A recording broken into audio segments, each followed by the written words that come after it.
बिस्मिल्लाहिर्रहमानिर्रहीम। अस्सलाम वालेकुम नाज़रीन, मैं हूं डॉक्टर अली और आप देख रहे हैं मेरा फेसबुक और यूट्यूब चैनल। नाज़रीन, बहुत अहम तरीन डेवलपमेंट, बहुत बड़ी खबर आ रही है कि बीबीसी ने बिल आखिर अपनी औकात दिखा दी है। जी हाँ नाज़रीन, ट्रेन हमले पर इंतहाई नेगेटिव, इंतहाई घटिया किस्म की रिपोर्टिंग की गई है। दहशत गर्दों की जुबान बोलने लगे। अब आपको नाज़रीन समझ आना शुरू होगा कि ये आखिर प्लानिंग कहाँ से और क्यों चल रही है।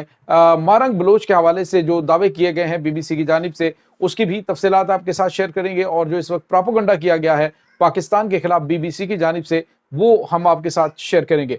और इसके साथ ही नाज़रीन, दहशत गर्दों की पिटाई जो है वो पेशावर में जो है वो अवाम ने कर दी है। इस वक्त अवाम के सब्र का पैमाना लबरेज हो चुका है। कहीं पे नाज़रीन आज जिरगे के अंदर एक जो दहशतगर्द के वालिद हैं, उसने अपने बेटे को, जो कि सिक्योरिटी फोर्सेस के हाथों मारा गया था, उससे लाताल्लुकी का इजहार कर दिया कि इसको कहीं पे भी फेंक दे, इसकी हड्डियां तक हमें नहीं चाहिए।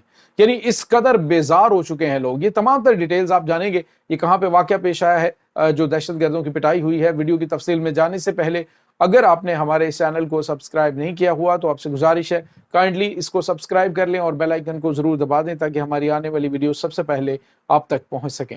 नाज़रीन, हम आपके शुक्रगुजार हैं जो आप हमारे वीलॉग्स को देखने के लिए वक्त निकालते हैं और कमेंट सेक्शन में अपनी मोहब्बतों का इजहार भी करते हैं। नाज़रीन, आप जरा कड़ी से कड़ी मिलाइए और देखिए कि मामलात जो है वो किस तरफ बैठते हैं। पाकिस्तान में जाफर एक्सप्रेस के ऊपर हमला होता है और उस हमले के अंदर दहशतगर्द जिस तरह की प्लानिंग करके बैठे होते हैं, वो उनकी प्लानिंग मलिया मेट हो जाती है। पाकिस्तान की जानिब से वाज़ेह तौर पे पैगाम दिया जाता है कि हम कोई निगोशिएशन नहीं करेंगे, हम ऑपरेशन करेंगे और दहशतगर्दों को ठोकेंगे। और पाकिस्तान की मुसल्लह अफवाज के जो कमांडोज हैं, उन्होंने इतनी तेजी के साथ ऑपरेशन अंजाम दिया कि जिसके बारे में दुश्मन को तवक्को भी नहीं थी। यानी दहशतगर्दों को ये तवक्को भी नहीं थी कि इतनी जल्दी फौज पहुंच कर उनके सर पर जो है वो वार कर देगी। नाज़रीन, जब ये सारा कुछ हो रहा था तो इस दौरान जो है अगला जो प्रोपेगेंडा है उसकी प्लानिंग हो रही थी कि अब क्या करना है, क्योंकि पाकिस्तानी मुसल्लह अफवाज ने पहले ही घंटों के अंदर, क्योंकि दहशतगर्दों के पास सैटेलाइट फोन थे, क्योंकि ताकि भारत के अंदर जो उनके उनके करता धरता है, उनके साथ, उनके कमांड सेंटर के साथ इनके लिंक्स रहे, ये आपस में जुड़े रहे। तो सैटेलाइट फोन्स उनको पहले दे दिए गए थे क्योंकि मोबाइल फोन सर्विस और दीगर चीजें उन्हें पता था कि वो वहां पे मौजूद नहीं है। तो इसके साथ ही नाज़रीन अगली प्लानिंग शुरू होगी। मारंग बलोच को लॉन्च किया जाना था और बीबीसी ने उसका इंटरव्यू रिकॉर्ड कर लिया। अब जैसे ही पाक फौज की जानिब से ये 32 दहशतगर्दों को जहन्नुम वासिल किया गया, तो उसके साथ ही क्या होता है कि मारंग बलोच जो है वो यकदम बाहर निकलती है और निकलकर इन दहशतगर्दों के ऊपर जो है वो मिसिंग पर्सन के ड्रामे करना शुरू कर देती है। याद रहे नाज़रीन के इससे पहले जो इंटरव्यू का एक हिस्सा जो था वो रिकॉर्ड हो चुका था। अब हुआ ये कि जो जाफर एक्सप्रेस के ऊपर होने वाला हमला है, उसमें जो बीबीसी है उसने नाज़रीन दहशतगर्दों की जुबान बोलना शुरू कर दिया। अब जो रिपोर्ट जारी की गई है उसमें वो कहती है कि बहुत सारे राज थे या बहुत सारे इबहाम थे। जाफर एक्सप्रेस के ऊपर होने वाले हमले के बाद वो सारे के सारे अबहाम जो है खुलकर सामने आ गए और बहुत सारे सवालात थे जो कि हल हो गए। उनमें से कुछ सवालात रहते, यानी कि उन्होंने कहा जी मिसिंग पर्सन के हवाले से जो किया जा रहा था ड्रामा, बीबीसी ने कहा कि वो जो जिस तरह से मारंग कह रही है कि बिल्कुल उसी तरह से पाकिस्तान ने वहां पे उस जाए वो कुआ पे जाकर उनको पाकिस्तान की मुसल्लह अफवाज ने मारा। इनको ये जो दहशतगर्द थे और ये मिसिंग पर्सन थे, तो इनको दहशतगर्द बना के वहां पे मारा गया। एक और दूसरा नाज़रीन जो दहशतगर्द है भैया लेके, वो तो कह रहे हैं कि हमारे ये बंदे 32 हमारे ही थे जो मारे गए, लेकिन मारंग कह रही है कि नहीं नहीं ये मिसिंग पर्सन थे। उसके बाद जो बीबीसी है वो ये रिपोर्ट करती है कि जो मारंग बलोच है उसके वालिद को जबरी गुमशुदगी के 3 साल बाद जो है वो कत्ल कर दिया गया। हालांकि मामा कदीर जो कि बीएलए से ताल्लुक है उसका, ये मारंग का तो बड़ा करीबी है, तो मामा कदीर जो है वो ये कह रहा है कि ये जो जिसका गफार लांगो इसका जो फादर था वो बीएलए के अंदरूनी इख्तलाफात की वजह से मारा गया। तो नाज़रीन वो तस्वीर ऑन द रिकॉर्ड है कि जो उसने $20,000 की उस दौर की बड़ी जदीद तरीन अमेरिकन गन जो है वो उठा रखी थी और वो पाकिस्तान की मुसल्लह अफवाज के खिलाफ, पाकिस्तान के खिलाफ दहशतगर्दाना हमलों में पेश था। उसके बाद नाज़रीन सवाल ये पैदा होता है, अगर मारंग जो है वो इतना वो सच बोल रही है और बीबीसी की जानिब से ये रिपोर्ट किया जा रहा है, तो फिर आप देखिए कि जो बीएलए है उसका परचम उसकी बाप की कब्र पे क्यों लगा हुआ है। बीएलए यानी दहशतगर्द तंजीम जो है उसका परचम वहां पे क्यों लगा हुआ है, और अभी जो दहशतगर्द मारे गए हैं उनकी जो दहशतगर्दों की कब्रों के ऊपर फूल चढ़ाने वाले कौन है। नाज़रीन, रियासत इस वक्त अभी भी कमजोरी का मुजाहरा कर रही है। मैं ये कहता हूं कि इस वक्त जो पूरी पाकिस्तानी कौम रियासत के साथ खड़ी है, अफवाज पाकिस्तान के साथ खड़ी, हुकूमत के साथ खड़ी है कि ये जहां जहां पे है इनको ठोकें, ये फितना जो है इसको खत्म करें।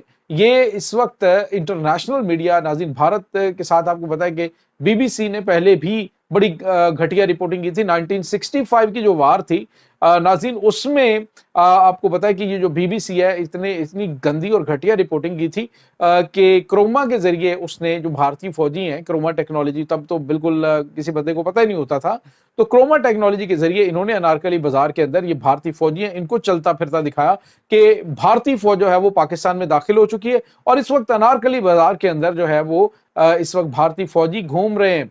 यानी जनरल चौधरी का जो दावा था कि हमने जिम खाना में जाके नाश्ता करना है, बीबीसी ने अपनी जो प्रोपेगेंडा मुहिम थी उसके जरिए दिखा दिया कि जी फौज तो पहुंच गई है, पाकिस्तानी फौज हट चुकी है। हालांकि बरकी का जो डियारा का गंदा नाला था वहां से भी एक घूंट पानी पाकिस्तान की मुसल्लह फौज ने इनको नहीं पीने दिया था, लेकिन प्रोपेगेंडा वार आपको पता है कि की जाती रही। उसके बाद 1971 में इसी बीबीसी ने और उसके बाद दीगर जो है मीडिया नेटवर्क जो भारत के अंडर थे, उन्होंने कहा कि जी देखें इस वक्त जो ये जो 92,000 फौजियों वाली बात थी ना, ये भी उनकी जानिब से फैलाई गई थी।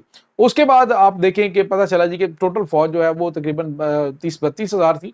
बाकी सिविलियन और मुख्तलिफ महकमों से ताल्लुक रखने वाले लोग थे जो कि वहां पे कैद हुए थे। तो ये भी एक झूठा प्रोपेगेंडा। उसके बाद नाज़रीन राइटर्स जो है उसने इनके झूठ का पर्दा चाक किया था। उन्होंने कहा कि समझ नहीं आ रही कि पाकिस्तानी फौज ने इतने कम टाइम के अंदर 30 लाख बंगालियों को मारा कैसे, और उसके बाद उन बंगालियों को दफन कहां पे किया। तो इंस्पेक्टर जनरल ऑफ जो पुलिस है उसके अंडर जो एक पूरा इन्वेस्टिगेशन टीम थी, उन्होंने एक कमीशन के तहत कहा जी 1500 बंदा लापता है और उनके बारे में नहीं पता कि वो कहाँ पे हैं, आया वो मुक्तिबानी के लोग थे या कौन थे। तो वो झूठ भी इनका बेनकाब हुआ कि 1500 को इन्होंने 30 लाख बंगालियों का कत्ल जो है वो करार दिया। तो बीबीसी की जानिब से नाज़रीन एक बार फिर एक अपनी रवायात को जो है वो जिंदा रखते हुए घटिया और इंतहाई मनफी रिपोर्टिंग की गई है। एक इंटरनेशनल मीडिया को इस दौर के अंदर जेब नहीं देता कि वो इस तरह की जो दहशतगर्दों की जुबान इस्तेमाल करे, उनका मौकफ जो है वो बयान करे। हालांकि होता यह है कि जब आप रिपोर्ट कर रहे होते हैं तो फिर आपने एक साइड जो है सिर्फ उसको नहीं दिखाना होता, बल्कि तमाम तर चीजें जो है उनको हाईलाइट करना होता है। अब सवाल ये पैदा होता है कि रेलवे हाउसिंग के अंदर जो करोड़ों रुपए की कोठी इसने महरंग बलोच ने अभी रिसेंटली पिछले 1 साल के दौरान हासिल की है, एक यहाँ पे डिफेंस के अंदर, यानी 2 बड़ी कोठियां और उसके बाद जो महंगे तरीन इनके पास घड़ियां और उसके बाद यानी लाखों में इनकी जो वो वॉच है जो महरंग बलोच ने पहन रखी है, और उसके बाद इसके पास जो बैंक बैलेंस और दीगर चीजें वो कहाँ से आई, वो सारी की सारी नाज़रीन इसके ऊपर जो दहशतगर्दों को सपोर्ट करने के लिए पाकिस्तान के खिलाफ एक जो प्रोपेगेंडा है उसको जो है वो उभारने के लिए ये सारी फंडिंग इनकी की जाती है। और अब जिस तरह से बीबीसी ने उसी दहशतगर्द तंजीम का हिस्सा होने का सबूत दिया है कि उन्होंने पाकिस्तान के बारे में इंतहाई नेगेटिव और बिल्कुल बायस्ड किस्म की रिपोर्टिंग की है जिसका ताल्लुक ही हकीकत के साथ कोई नहीं है। सवाल ये पैदा होता है कि अगर इन्होंने ये कहा जी कि वहां पे सवालात के जवाब कुछ के मिल गए, लेकिन क्या जो ट्रेन हाईजैक हुई थी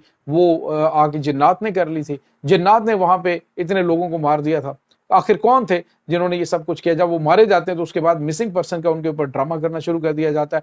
तो ये नाज़रीन अब ड्रामा चलने वाला नहीं, अवाम ने इस वक्त सबको धो के रख दिया। दूसरी जानब नाज़रीन आप अंदाजा लगाइए कि खैबर पख्तूनख्वा का इलाका जहाँ पे अली अमीन गंडापुर कह रहे हैं जी कि मैं इनको यहाँ से नहीं निकालूंगा, लेकिन नाज़रीन अब क्या हुआ है कि वहां पे जो अवाम इतनी बिफरी हुई है कि आज हयाताबाद का जो इलाका वहां पे मस्जिद में जिहाद के लिए फंड्स इकट्ठे करने के लिए जैसे ही ये दहशतगर्द पहुंचे ये TDP के और मुकामी लोग जो उनके साथ थे, तो नमाजियों ने उनको मार मार के उनका भुरकस निकाल दिया कि तुम जिहाद की बात करते हो, तुम लोग दहशतगर्द हो और दहशतगर्दों की यहाँ पे कोई जगह नहीं है। तो ये नाज़रीन इस वक्त सूरत हाल है। लोग अपने दहशतगर्द बेटों के साथ लाताल्लुकी का इजहार करें जी कि हमारा इनके साथ कोई ताल्लुक नहीं है, मार दो इनको फेंक दो, कुत्ते इनको खा जाए। तो ये इस वक्त ताज़ा तरीन अपडेट्स है। ये नाज़रीन इस तमाम सूरत हाल के बारे में आपका क्या कहना है, कमेंट सेक्शन में अपने ख्यालात का इजहार जरूर कीजिएगा। इंशाल्लाह बहुत जल्द मिलते हैं एक नई वीडियो में, तब तक के लिए अपना बहुत सारा ख्याल रखिएगा। अल्लाह वारिस।